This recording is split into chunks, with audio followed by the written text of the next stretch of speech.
नाज़रीन अस्सलाम वालेकुम। सियासी टीवी के खुसूसी प्रोग्राम ख़बरों ख्याल में आप सबका इस्तकबाल है। मैं हूं मोहम्मद सिद्दीक़ और मेरे साथी सज्जाद हसनैन साहब।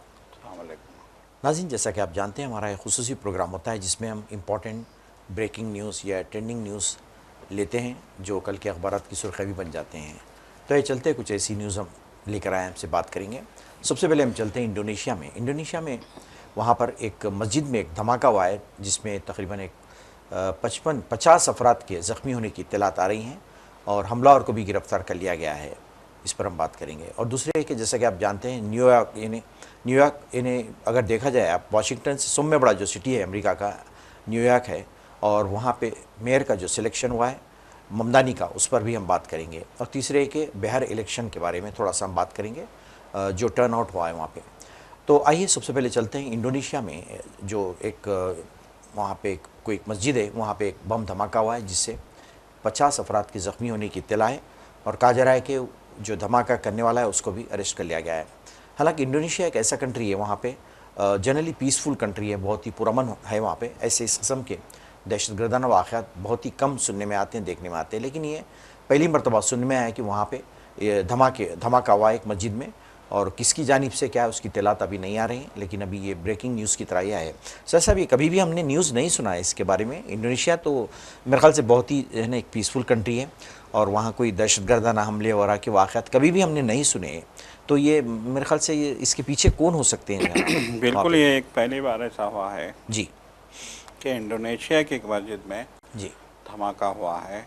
और इस धमाके में देखिए, एक खुशाइन बात ये रही कि धमाके में किसी के हलाक होने की खबर नहीं है। जी जुमा की नमाज के मौके पे धमाका हुआ और धमाके के वक्त जो है तलबा की एक बड़ी तादाद मस्जिद में मौजूद थी। जी तो यकीनन आपने एक अहम सवाल यहाँ किया है कि आखिर इंडोनेशिया में मस्जिद में धमाका कैसे हुआ, इसके पसे पर्दा क्या जो है हालात हैं, क्या सिचुएशन है। जैसा कि सभी जानते हैं कि इंडोनेशिया की अगर हम जो है वहाँ की सियासत की भी हम बात करें, वहाँ के हालात की भी हम बात करें, तो इंडोनेशिया एक पुरअमन मुल्क के तौर पे जाना जाता है।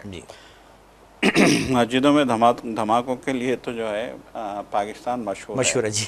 और वहाँ पे मसलकी तशद्दुद की बुनियाद पे, बिल्कुल, चाहे वो शिया सुन्नी हो, चाहे और कोई जो है मसलक से ताल्लुक़ रखने हो, मसलकी इंतशार बहुत ज़्यादा पाकिस्तान में पाया जाता है और मसलकी तशद्दुद की वजह से वहाँ पे बहुत ज़्यादा जो है धमाके होते हैं, ख़ास तौर पे मस्जिदों में। जी देखिए, धमाके तो वहाँ और भी जगहों पे होते हैं जी, चाहे वो सिंध की हम बात करें, वहाँ अलायदगी पसंद तहरीक चल रही है, चाहे हम पेशावर की बात करें, वहाँ पे जो है वज़ीरिस्तान के इलाकों में या सरहदी इलाकों में जो है मुख्तलिफ गिरोह जो है वहाँ पे सरगर्म, खासतौर पे ऐसे जो अफ़गानिस्तान का इन्फ्लुएंस है जहाँ पे। बिल्कुल।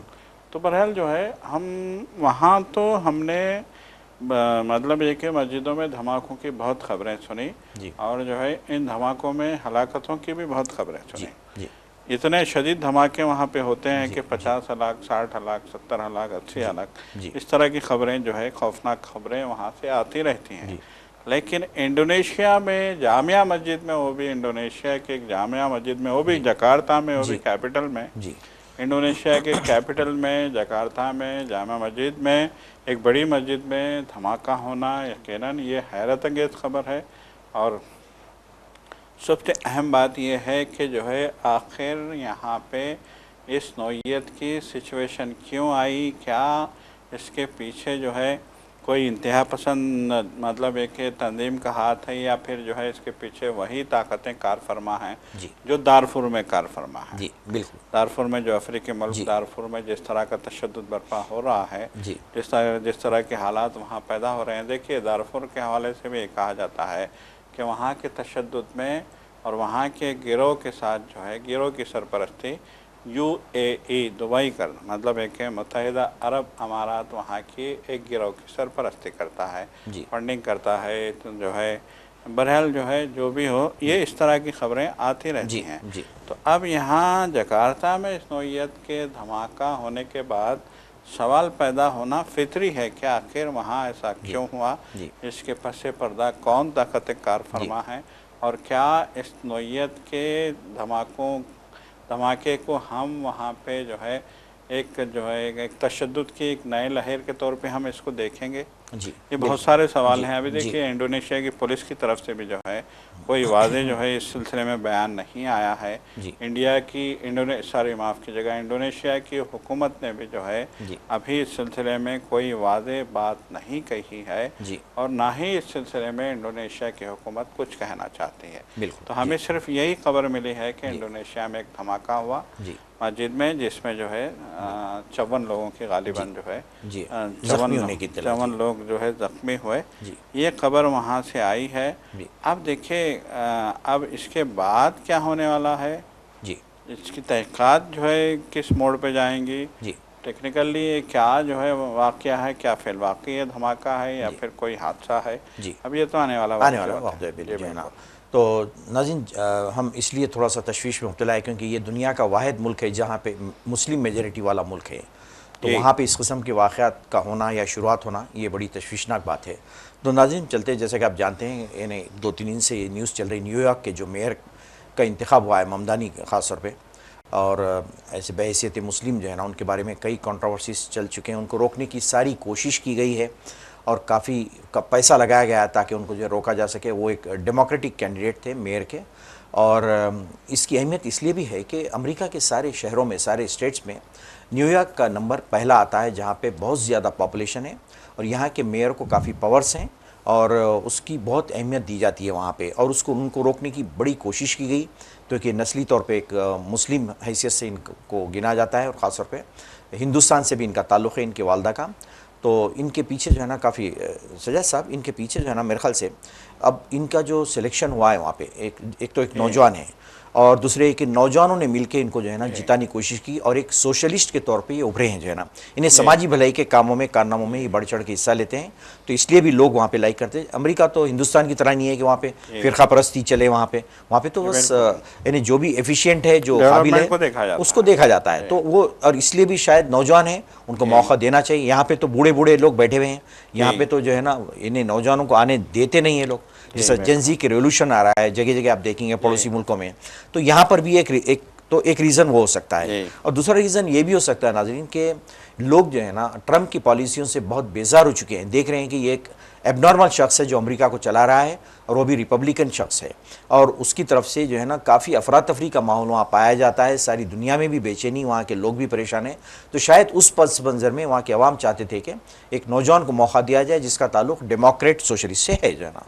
तो यही रीज़न हो सकता है मेरे ख्याल से। जी देखिए, बिल्कुल जो है न्यूयॉर्क के बारे में कहा जाता है कि दुनिया का सबसे बड़ा शहर है जी, और जो है अमेरिका की जो है इक़्तिसादी राजधानी है, और सबसे मालदार शहर भी है अमेरिका का।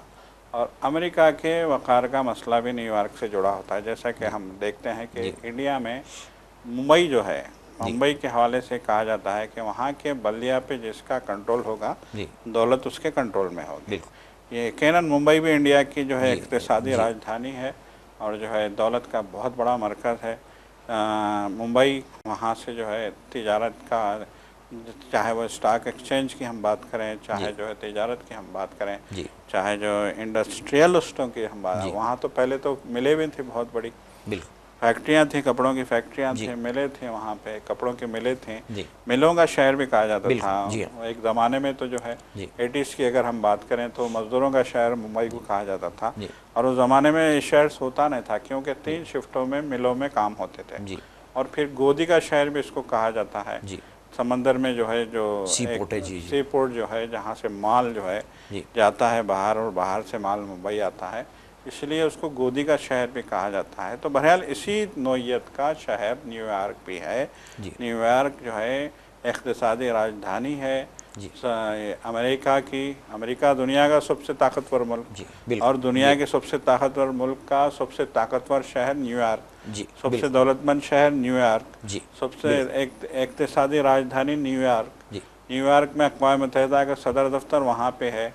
दुनिया का सबसे बड़ा स्टॉक एक्सचेंज न्यूयॉर्क में है जी, बिल्कुल। न्यूयॉर्क से जो है दुनिया की मैशत की जो है जी, मतलब वहाँ से एक सीढ़ी चलती है, जी, वहाँ से दुनिया के मैशत का एक जी। सिस्टम वहीं से शुरू स्टॉक होता है। एक्सचेंज है, सारी चीज़ें बिल्कुल वहीं पे जी हैं, वहीं पूरी पे जी। हैं। तो उस शहर में एक हिंदुस्तानी नज़ाद नौजवान का इंतखाब जीत के आना, वो भी वहाँ के सदर ट्रंप की शदीद तरीन मुखालिफत के बावजूद। जी, बिल्कुल। सदर जी, ट्रंप ने तो बहुत शदीद तरीन मुखालिफत की थी, जी, और जो है इनकी ममदानी की जो है जी, ज़हरान ममदानी की जी, बहुत शदीद मुखालिफत की थी। उसके बावजूद ज़हरान ममदानी का जो है वहाँ से जीत के आना, यकीनन आपने जो है जनरेशन जी की बात करी जी, आपने, जी, जनरेशन जेड की अगर हम बात करते हैं तो वो भी एक अहम नुक्ता है। जी, देखिए, ममदानी के जीतने के बाद दुनिया को एक नई बहस का मौका मिल गया है, ख़ास तौर जी, पे अमेरिका के हवाले जी, से।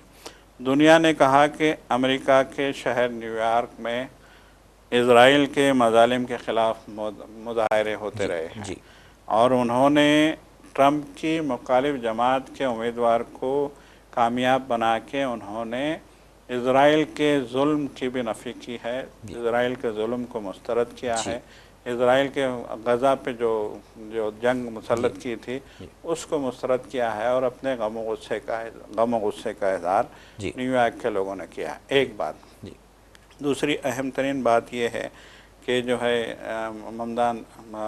ज़हरान ममदानी ने जी, अपनी इंतखाबी मुहिम में जी, इंडिया का भी सहारा लिया, जी, बॉलीवुड का भी सहारा लिया, उर्दू का भी सहारा लिया। जी, मतलब एक है, उन्होंने अपने से वाबस्ता किसी भी चीज़ को छुपाने की उन्होंने कोशिश नहीं की। जी, उन्होंने कहा कि मेरी माँ हिंदू है जी, तो हिंदू है, जी, उन्होंने ये भी नहीं छुपाया। जी, उन्होंने कहा मेरा बाप मुसलमान है तो जी, मुसलमान है, जी, उन्होंने ये भी नहीं जी, छुपाया। उन्होंने कहा कि मैं नमाज़ पढ़ता हूँ, मैं मुसलमान हूँ तो मैं मुसलमान हूँ, ये भी नहीं छुपाया। जी, उन्होंने कहा कि मैं इंडियन हूँ, जी, इंडियन नज़ाद हूँ, जी, ये बात भी उन्होंने नहीं छुपाई। बिल्कुल, बिल्कुल, जी, उन्होंने जो है, जैसा कि कहा जाता है कि जो है अमेरिका के हवाले से, कि लोग जो है अपने जब वहाँ के शहरी हो जाते हैं पूरी तरीके से, जी, तो अपनी बहुत सारी चीज़ों को छुपाने की कोशिश करते हैं। जी, जी, अब देखिए, वहाँ काले गोरे का भी बहुत बड़ा मसला है, जी, और अमेरिकन जो है जिस तरह से वहाँ के कालों को जो है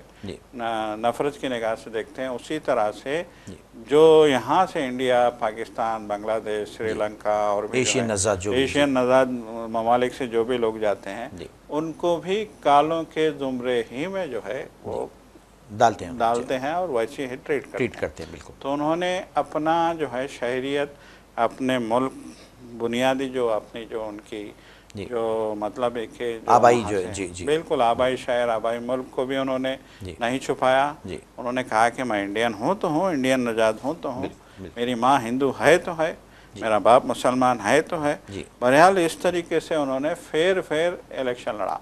उन्होंने कहा कि मुझे उर्दू आती है, जी, उर्दू के इलाकों में उन्होंने उर्दू में कैंपेन की। जी, उन्होंने कहा कि मेरा ताल्लुक़ इंडिया से है, और इंडिया में बॉलीवुड की जो है बड़ी अच्छी जो है पहचान है, जी, तो उन्होंने बॉलीवुड के गीतों का सहारा लेके जो है इंडियन इलाकों में मुहिम चलाई। जी हाँ, बिल्कुल, और फिर जब वो हिंदू इलाकों में गए तो उन्होंने कहा कि मेरी माँ जो है हिंदू है, जी, मेरे को कोई एतराज़ नहीं है हिंदू या मुसलमान से। जी, तो बहरहाल ये सब कुछ उन्होंने जो है वादे रखा। जी, उसके बावजूद जनरेशन जी ने जी, उनका इंतखाब किया।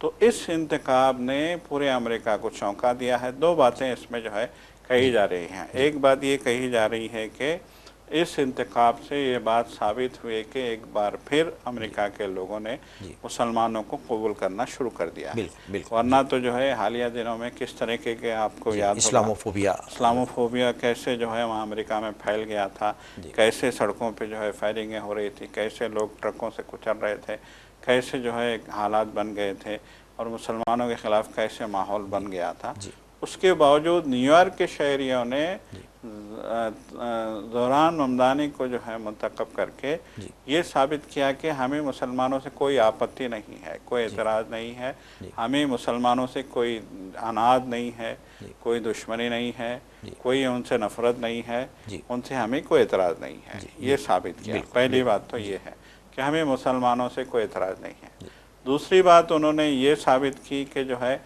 अगर कोई शख्स दूसरे मुल्क से आता है, इमिग्रेंट है, तो हमें उससे भी कोई एतराज़ नहीं है। जैसा कि ट्रंप ने कहा था कि ये जो बाहर मुल्कों से आते हैं ये यहाँ आके क्राइम करते हैं जी और ये यहाँ के हमारी नौकरियों को खा जाते हैं, ये हमारे लिए प्रॉब्लमेटिक बन जाते हैं।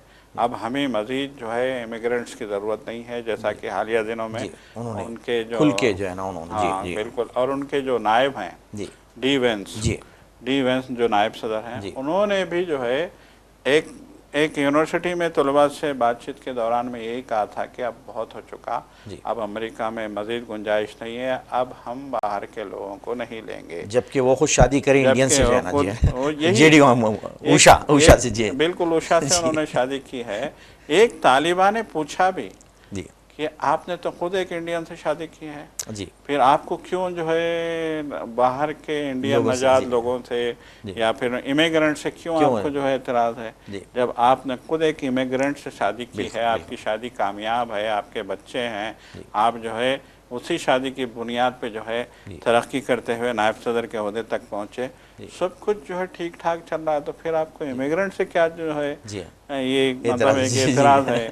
तो ये जो है ये साबित यहाँ हो गया कि लोगों को इमिग्रेंट से भी एतराज़ नहीं है। देखिए खुली बात है, बार बार कहा गया है कि अमेरिका में जो इमिग्रेंट्स गए हैं यहाँ से, चाहे वो इंडिया से हो, चाहे पाकिस्तान से हो, चाहे बांग्लादेश से, चाहे किसी भी मुल्क से, चीन से भी गए, जापान के भी लोग भी हैं वहाँ पे, अरब मुल्कों के लोग भी वहाँ पे हैं बड़ी तादाद में, बहुत है जी। तो उनके बारे में ये कहा जाता है कि उन्होंने 12-12 घंटे वहाँ पे काम किया, 16-16 घंटे वहाँ पे काम किया और अमेरिका की मैशियत को मुस्तहकम करने में अपना रोल अदा किया। बिल्कुल इन्होंने कम पैसों में ज़्यादा काम किया और अमेरिका के लोगों को फ़ायदा पहुंचाया। सीधी सी बात है, आप किसी भी अमेरिका में रहने वाले इंडियन से पूछ लीजिए, वो कहता है कि हमको दिए जाते हैं $10, अमेरिकी लेता है $30। हम काम करते हैं 12 घंटे, अमेरिकी काम करता है 2 घंटे। 2 घंटे सही है। 2 घंटे के बाद वो घर चला जाता है और उसको दुकान का मालिक, कंपनी का मालिक, फैक्ट्री का मालिक उसको रोक नहीं सकता अमेरिकन को। वो काम छोड़ के चला जाएगा, उसके काम का नुकसान होगा मगर वो उसको रोक नहीं सकता। हम जो है पूरा काम करते हैं और मालिक को हमसे इत्मीनान होता है कि हम हैं तो उसकी प्रोडक्शन पूरी होगी, चाहे वो जो है फैक्ट्री की बात हो, चाहे वो एक शोरूम की बात हो, चाहे वो जो है एक सुपरमार्केट की बात हो, चाहे पेट्रोल डालने की बात हो। बिल्कुल किसी भी मामले में देखिए, एक पेट्रोल डालने वाला एक बंदा अमेरिकन है, 2 घंटे पेट्रोल डाल के वो फेंक के चला गया कि अब मैं नहीं करूँगा, तो उसका सेल मुतासिर हुआ वहाँ पे मालिक का। अब इंडियन वहाँ पे होगा तो 12 घंटे वो वहाँ पे काम करेगा तो उसके सेल को बढ़ाएगा, उसका सेल बढ़ेगा तो उसकी आमदनी में इजाफा होगा, उसकी आमदनी का वो टैक्स भर रहा है गवर्नमेंट को। आपको दे रहा है वो 10 रुपये, वो कमा रहा है 100 रुपये। सीधी सी बात है, एक मोटा हिसाब में बात कर रहा हूँ। आपको दे रहा है $10, $8, $9, $10 वो इंडियन को देता है, वो कमाता है जो है $100, $200, $500, जो भी जो है उनका जो सेल के हिसाब से हम बात करेंगे। तो बहरहाल इस तरीके से इमिग्रेंट्स ने अमेरिका को ग्रेट बनाया, अमेरिका को दौलतमंद बनाया, अमेरिका की तरक्की में अपना हिस्सा डाला, अमेरिका की तरक्की में अपना जो है किरदार अदा किया, खूब मेहनत की, रात दिन मेहनत की। देखिए यहाँ से जाने वाला लाखों रुपए खर्च करके ये सोच के जाता है कि अब हम यहाँ आ गए हैं तो हमें मेहनत करके पैसा कमाना है। बिल्कुल जी। वो पैसा कमा के वो उसको इंडिया भेजना होता है, अपने घर वालों को भेजना होता है, अपना घर बनाना होता है और बहुत सारे काम करने होते हैं उसको। लेकिन देखिए इमिग्रेशन की एक अजीब कहानी है, आप सारी दुनिया में देख लीजिए कि ये पता नहीं अल्लाह मियाँ का क्या सिस्टम है। एक आदमी जाता है 2 साल के लिए, लेकिन उसके बाद वो जो है वहीं का हो रहता है। बहुत सारे मैंने इंडियन देखे हैं जो गए थे 2 साल के लिए, लेकिन वो जो है जाके वहीं के बस गए और आए नहीं वापस। उनकी फैमिलियां वहाँ बन गई, उनके घर वहाँ पे बन गए, उनका सारा जो है ज़िंदगी वहाँ पे, उनकी जनरेशन। अब जैसे यही जनरेशन हमारे ज़ोरान हमदानी की बात हम करते हैं, उसके माँ बाप गए थे वहाँ पे, मीरा नायर और उसके फादर बिजनेसमैन हैं, बिजनेस करने के लिए गए थे। बहरहाल एक बड़ी कामयाबी है, ज़ोरान हमदानी ने जो है एक बड़ा पैगाम भी दिया है, एक बड़ा इनकलाब भी बर्पा किया। बिल्कुल, बहुत ही अच्छी बात है ये। और नाज़रीन, जैसा कि जानते हैं, ये तंग नज़री की जो सियासत थी, ख़ासतौर पर ट्रंप की, ख़ासतौर पर इमिग्रेंट के बारे में जो इनकी मुखालिफत है, उनका तंग नज़री और ज़हर अफशानी हम बोल सकते हैं, उसके ख़िलाफ़ उन्होंने बिल्कुल ये मैंडेट दिया कि ये यहाँ पे हमारी नहीं चलने वाली है तंग नज़री। और फिर जो फ़लस्तीन के मसले पे भी जो हुकूमत ब्लाइंड तरीके से सपोर्ट करी है, उसके ख़िलाफ़ भी जो है ना मैंडेट जाता है। और दूसरे कि और एक चीज़ आप जहन में रखें कि इसके लिए हिंदुस्तान को ये मैसेज लेना चाहिए कि अगर ये जेन जी यंग जनरेशन अगर चाहिए तो जो है ना रिवोल्यूशन आ सकता है, तख्ता पलट के रख दे सकते हैं। और अब वक्त आ चुका है कि ये जितने इन्हें एजेड ओल्ड लोग हैं, वो लोग जो है ना बिल्कुल छुट्टी करें उनकी, और न्यू जनरेशन को, नई ब्लड को जो है ना मौका दें यहाँ पे जो है ना हुकूमत करने का। तो इसके लिए जो है ना यहाँ पे इनको तैयार रहना चाहिए, क्योंकि ऐसा ही हो रहा है आजकल, सारी दुनिया में ऐसा हो रहा है जो है ना। तो नाज़रीन, हम चलते आखिरी बात करते हैं। जैसा कि आप जानते हैं, फर्स्ट फेज़ का एक इलेक्शन रियासत बिहार का हो चुका है और अब दूसरे इलेक्शन तैयारी है। सर सब एक छोटी सी बात समझ में नहीं आई, ठीक है वो तो हो गया, इलेक्शन हो गया, सब ठीक है, लेकिन इतना ज़्यादा परसेंटेज टर्न आउट क्यों आया, ये मेरे समझ से आ रहे हैं। देखिए, वही 70 के राहुल करीब गांधी वही तो कह रहे हैं जी। कि वोट चोरी हुई है। हाँ बहुत सारे जो है गलत नाम शामिल हुए हैं जी और लोगों को, ऐसे लोगों को जो है नाम शामिल किए गए हैं जी। जो वहाँ पे जाके बीजेपी को वोट देंगे। अच्छा तो बहरहाल जो है, देखिए अभी तो हम कुछ नहीं कह सकते, लेकिन एक बात तो तय मान के चलिए जी। कि बहुत बड़ी तादाद में वहाँ पे 67% जो है बहुत पोलिंग ज़्यादा, हुई है। बहुत ज़्यादा तारीख में रिकॉर्ड पहली है बार जी। कहा जी जाता है कि जी। जबकि आपने 60 लाख से ज़्यादा वोटरों के नाम काट दिए, काट दिए, निकाल दिए, SIR निकाल के दिए नाम पे आप जो है हैं ना जी, निकाल के फेंक SIR दिए के जी। नाम पे इतने वोटरों के नाम निकाल दिए। आप देखिए, कुछ जो है मीडिया इदारों के जो सर्वे आए थे, रिपोर्टें आई थी, जिसमें कहा गया था कि बस्तियां जो है बिल्कुल वोटर लिस्ट से नाम, गायब है पूरे जी। बस्तियों के नाम गायब कर दिए गए बिल्कुल हैं। जी कई बस्तियां जो स्लम बस्तियां होती हैं, जी उन बस्तियों के लोगों की शिकायत थी कि हमारे नाम काट दिए गए और हमने सारा कुछ जो है जी बिल्कुल अप्लाई किया था, जी जैसा कि जो है वोटर लिस्ट के लिए जो फॉर्म जी भरने के लिए कहा गया जो था, भी रिक्वायरमेंट है पूरे सारा किए। कुछ हमने भरा था, उसके बावजूद हमारा नाम शामिल नहीं किया गया। बहरहाल इतना सब कुछ होने के बावजूद 67% जो है जी हाँ ये पोलिंग हुई है, तो यकीनन या तो लोग चाहते हैं कि एक नया इनकलाब आए, बदलाव आए। बिल्कुल देखिए, बिल्कुल परसेंटेज ज़्यादा होने की दो वजूहत होते हैं, बिल्कुल या तो बदलाव की जो है वहाँ पे जी। माहौल बनेगा या तो तो लोग धांधली आएंगे, जी हाँ लोग आएंगे कि इसके मतलब है कि उनको तंग करेगा साबिका हुक्मरान, तो वो आएंगे। जी। बहरहाल जो है 14 तारीख को ये सारी चीज़ें बस सामने आ जाएगी जाएंगी। जो है ना। बिल्कुल। तो नाज़रीन, हम जो है ना इसी के साथ ही आपसे इजाज़त लेते हैं। इंशाल्लाह फिर नए प्रोग्राम में नए टॉपिक के साथ आपसे मुलाकात होगी। जब तक के लिए इजाज़त दीजिए। अल्लाह हाफ़िज़। खुदा हाफ़िज़।